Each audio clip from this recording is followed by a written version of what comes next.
सो लगा दोस्तों, मैं हूं वारिस, स्वागत है आप सबका अपने चैनल वारिस फ्री क्लासेस पे। तो दोस्तों आज हम फिर एक क्वेश्चन लाए हैं लघुत्तरीय का, आप चौथा क्वेश्चन, ठीक है। यानी तीन जो क्वेश्चन है ये हमने ऑलरेडी यहाँ पे आपको अपलोड कर दिया है चैनल पे, आप जाकर विजिट कर सकते हैं, ठीक है। वहाँ पे आप देख सकते हैं, ठीक है। तो देखिए आज का क्वेश्चन है कि वास्तविक और आभासी प्रतिबिंब में क्या अंतर है, ठीक है। ये प्रकाश का परावर्तन first chapter reflection of light, उसी का हम यहाँ पे चौथा लघुत्तरीय प्रश्न यहाँ पे सोल्व करने हैं, ठीक है। वास्तविक और आभासी प्रतिबिंब में क्या अंतर है। काल्पनिक जो है वो आभासी का ही नाम है, ठीक है। यानी आभासी को हम लोग काल्पनिक भी कहते हैं और अवास्तविक भी कहते हैं, ठीक है। यहाँ पे वास्तविक और आभासी प्रतिबिंब में अंतर पूछ रहा है, ठीक है। तो पहले समझते हैं प्रतिबिंब क्या है, ठीक है, और वास्तविक और आभासी प्रतिबिंब में अंतर भी बताया, ठीक है। तो देखिए प्रतिबिंब आप ये समझ लीजिए कि किसी वस्तु का प्रकाशीय छाया ही प्रतिबिंब है। जी हाँ, किसी वस्तु का प्रकाशीय छाया ही प्रतिबिंब है। यानी कि अगर आप रात के अंधेरे में चल रहे हैं, यानी रोड पे अगर आप सफ़र कर रहे हैं या फिर चल रहे हैं, तब देखिएगा कि आपका जो बगल में एक छाया बन रहा होगा, ठीक है। आप कहेगा कि हाँ ये मेरा शरीर का छाया बनता है, तो वो आप जो शरीर का आपका छाया है वो आपका प्रतिबिंब है, ठीक है। वो आपका प्रतिबिंब है। आप जो आईना होता है, आईना में अपना चेहरा देखते हैं तो वास्तविक तौर पर वो भी प्रतिबिंब है, ठीक है। यानी आपका जो चेहरा दिख रहा है आईना में, तो वो आप नहीं, आपका प्रतिबिंब है जिसे आप देख रहे हैं, ठीक है। यानी हर चीज़ का प्रतिबिंब होता है। किसी वस्तु को अगर आप आईना के सामने रखें तो आईना में वो जो वस्तु दिखता है वो उसका प्रतिबिंब होता है, ठीक है। तो समझ गए प्रतिबिंब क्या होता है। आइए वास्तविक और आभासी प्रतिबिंब में अंतर समझ लेते हैं, ठीक है। तो देखिए वास्तविक प्रतिबिंब आभासी प्रतिबिंब में अंतर एकदम स्पष्ट करते हैं, ठीक है। ये क्वेश्चन आपको 5 नंबर में भी पूछा जा सकता है और 2 नंबर में तो पूछा जाता ही है, ठीक है। तो हम आपको 5 नंबर की पूरी तैयारी कराएंगे, ठीक है। तो देखिए वास्तविक प्रतिबिंब और काल्पनिक प्रतिबिंब आप ऐसे लिख सकते हैं, ठीक है।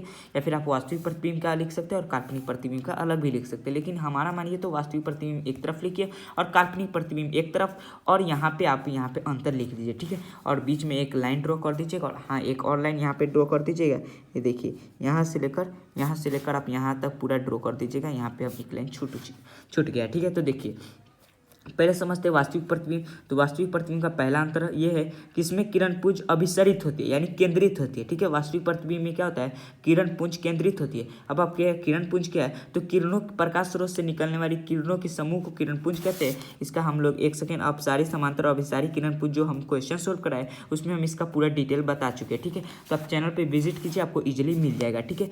तो देखिए अगर आप बिहार 2024 में, यानी बिहार बोर्ड मैट्रिक का एग्जाम अगर आप 2024 में देने वाले तो चैनल को सब्सक्राइब जरूर कर लीजिएगा।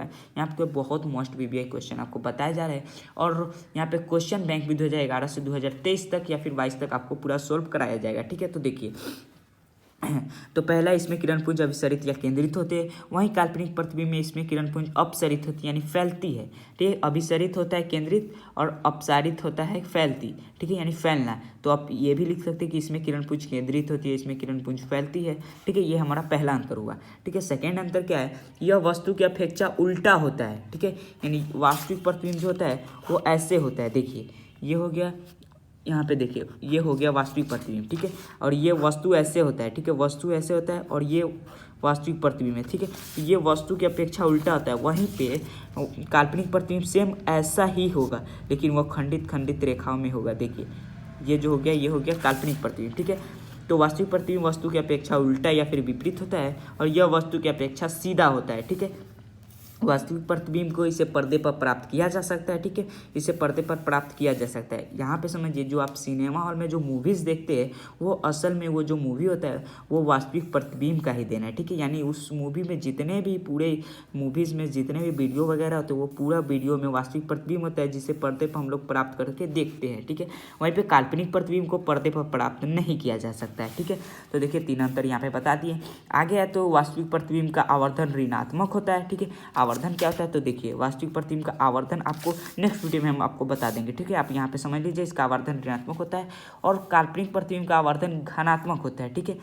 इसे सतत या फिर निरंतर रेखा द्वारा दर्शाया जाता है। सतत निरंतर रेखा यानी ये वाला रेखा, ठीक है, इसे हम लोग सतत या निरंतर रेखा कहते हैं, ठीक है। इसको ऐसे ही दर्शाया जाता है। एक सेकेंड, ये सीधा होता है, ठीक है।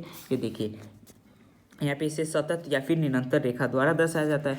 वहीं पे काल्पनिक को क्या होगा, टूटी या फिर खंडित रेखा द्वारा दर्शाया जाता है। हमने बताया है कि काल्पनिक प्रतिबिंब जो होता है, सॉरी यहाँ पे ये वास्तविक ही हो जाएगा।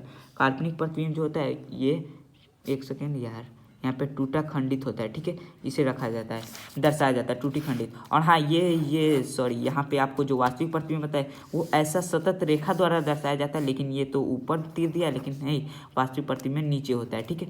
तो समझ गए।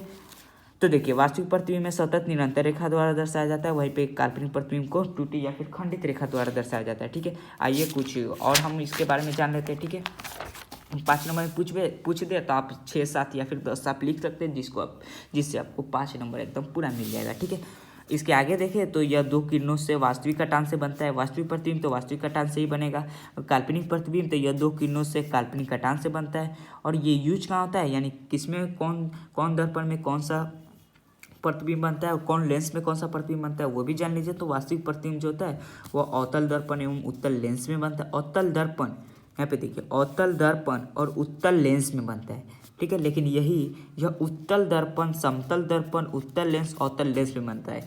यानी कि अवतल दर्पण और उत्तल लेंस में वास्तविक बनता है, और इसको छोड़ के जितने भी दर्पण और लेंस है उसमें काल्पनिक बनता है। ठीक है, दर्पण कितना होता है, दर्पण 2 होता है, अवतल दर्पण और उत्तल दर्पण, और एक समतल दर्पण, 3 दर्पण होते हैं। ठीक है, और लेंस उत्तल लेंस और अवतल लेंस होते हैं। ठीक है, तो यहाँ पे अवतल दर्पण और उत्तल लेंस में तो ये बन गया क्या, वास्तविक प्रतिबिंब, लेकिन जो बच गया उत्तल दर्पण, समतल दर्पण, उसमें काल्पनिक बनेगा, और उत्तल लेंस और अवतल लेंस में भी काल्पनिक बनेगा। ठीक है, यानी देखिए यहाँ पे उत्तल लेंस में वास्तविक भी बन रहा है और काल्पनिक भी बन रहा है। ठीक है, तो देखिए अब आगे आते हैं, यह दर्पण के सामने बनता है, हमने बताया था, शायद नहीं बताया था। ठीक है, तो देखिए हम आपको यहाँ पे बता देते हैं कि कोई भी अगर यहाँ पे, जैसे यहाँ पे ये क्या है, ये एक दर्पण है। ठीक है, तो देखिए ये अवतल दर्पण है, राइट। तो देखिए अवतल दर्पण जो है दोस्तों, इसमें जो वास्तविक प्रतिबिंब होता है वो दर्पण के सामने बनता है। ठीक है, दर्पण के यहाँ पे सामने बनेगा। ठीक है, ये यहाँ पे बनेगा, यहाँ पे अगर वस्तु रखेंगे तो इधर ही बनेगा प्रतिबिंब, लेकिन यह दर्पण के पीछे बनता है। काल्पनिक प्रतिबिंब अगर यहाँ पे वस्तु रखे या फिर यहाँ पे कहीं भी वस्तु रखे तो यहाँ पर ये प्रतिबिंब बनेगा, लेकिन वास्तविक प्रतिबिंब इधर ही बनेगा। ठीक है, दर्पण के इसी ओर बनेगा वास्तविक प्रतिबिंब, और काल्पनिक प्रतिबिंब जो होगा वो पीछे की तरफ बनेगा। ठीक है, तो देखिए यह दर्पण के पीछे बनता है। ठीक है, बात करें अगला तो देख लीजिए, अगला ये लिख सकते हैं कि यह गोलीय दर्पण में वस्तु से छोटा, बड़ा एवं बराबर बनता है, और यह दर्पण में वस्तु के बराबर एवं छोटा बनता है। ठीक है, ये भी आप लिख सकते हैं, इसका गुण काल्पनिक प्रतिबिंब से अलग होता है। ये लास्ट भी आप लिख सकते हैं कि इसका गुण काल्पनिक प्रतिबिंब से अलग होता है, वहीं काल्पनिक का इसका गुण वास्तविक प्रतिबिंब से अलग होता है। ठीक है, तो दोस्तों उम्मीद करता है वीडियो पसंद तो वीडियो को लाइक कर दीजिए, चैनल पर नए हो तो चैनल को सब्सक्राइब तो जरूर कीजिए, अगर बिहार बोर्ड मैट्रिक का 2024 में देने वाले। ठीक है, आप एकदम चैनल को सब्सक्राइब तो जरूर ही कीजिए। ठीक है, तो चलिए हम मिलते हैं नेक्स्ट वीडियो में, तब तक के लिए बाय।